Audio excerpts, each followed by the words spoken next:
Venezuela பத்தி ஒரு செய்தி. அங்க ஒரு நிலநடுக்கம் 6.2 ரிக்டர்ல. ஆமா, வடமேற்கு பகுதியில.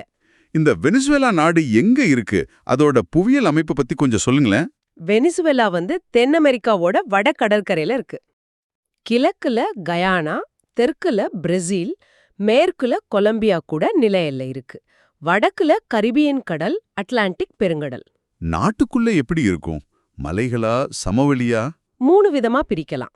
வடமேற்குல ஆண்டிஸ் மலைகள், மரக்காய்ப்போ தாழ்நிலம், நடுவுல லானோஸ்னு சொல்ற பெரிய சமவெளிகள், தென்கிழக்குல கயானா உயர்நிலங்கள்.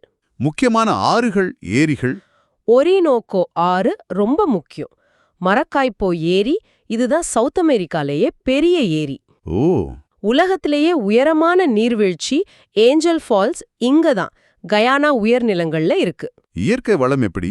உலகத்திலேயே மிகப்பெரிய எண்ணெய் இருப்பு, ஆயில் ரிசர்வ்ஸ் வெனிசுவேலால தான் இருக்கு. அது போக நிலக்கரி, இரும்பு, பாக்சைட், தங்கம்னு நிறைய இருக்கு. தலைநகர் கராக்கஸ். இவ்வளவு வளவு இருந்தும் சமீப காலமா நிறைய பொருளாதார சிக்கல்கள் இருக்குன்னு கேள்விப்படுறோம்.